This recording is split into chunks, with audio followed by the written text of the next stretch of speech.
Mr. Deputy Speaker, the creation of GovTech marks the turning of a page in the evolution of Singapore's IT infrastructure. The new GovTech will, and I quote from the bill, undertake the procurement of ICT and related engineering goods for the public sector. It will have powers, and I quote, to issue directives, codes, standards and guidelines for the public sector in relation to the architecture or use of ICT or related engineering systems or services in the public sector. The new agency recalls one of the core functions of the NCB, formed in 1981, which was to implement the computerization of the civil service. However, GovTech will do so in a very different context, one where ICT has become pervasive and is in many cases mission critical in the civil service. The GovTech looks set to take the lead in enabling the public sector to optimally use big data analytics, artificial intelligence, the Internet of Things, and other disruptive technologies. It will probably take the lead in the procurement of IT systems for the public sector. It is also likely to play a leading role in setting and enforcing best practice standards, as well as leveling up the standards of public sector agencies in terms of their use of ICT to fulfill their missions. And as such, the role of GovTech is potentially very impactful. Mr. Deputy Speaker, so I would like to make several points and pose several suggestions for the goals, functioning and processes of GovTech. Firstly, in relation to the development of local SMEs in the ICT space. In other developed countries, SMEs have the advantage of good access to their domestic market, an advantage that our SMEs and local enterprises somewhat lack due to the small size of our domestic market. This is compounded by the fact that many public sector agencies may tend to prefer established global brands in procuring ICT systems and services.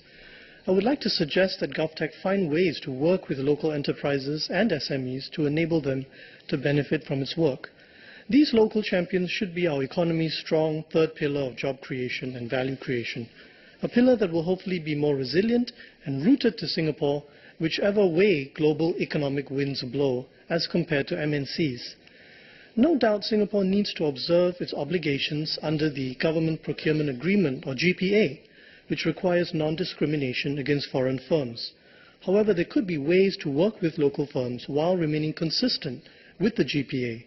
For example, GovTech could work with certain local firms with niche technologies on R&D partnerships, which are not procurement tenders per se.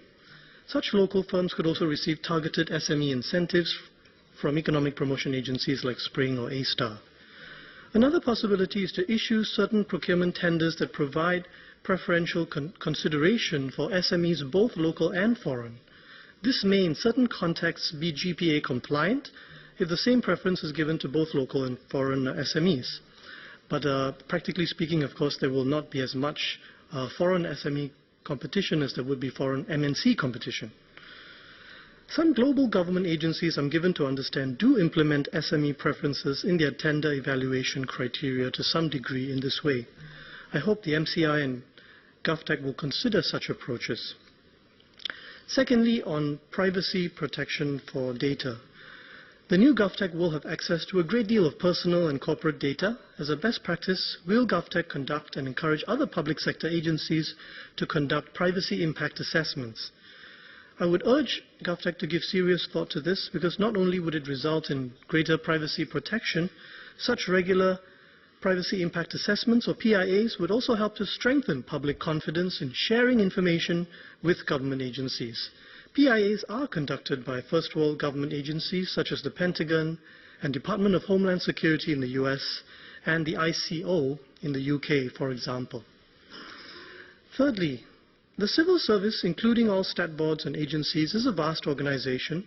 Across the ranks of all state employees, there could exist a digital divide, with some employees being much more ICT literate in their skills and habits than others, particularly including some of those who are older. I suggest that GovTech take the lead in identifying ICT literacy gaps within the broader civil service and use its considerable procurement power to develop and push out ICT literacy training on a whole-of-government basis. This would enable those state employees who are lagging in ICT skills and comfort level to level up and thus gain access to productivity-enhancing opportunities which would improve their career prospects. And lastly, Mr. Deputy Speaker, sir, I would like to ask why the Cyber Security Agency, formed in April 2015, is located within the Prime Minister's office. With the creation of GovTech, wouldn't GovTech offer the best location for the lead agency for public cybersecurity?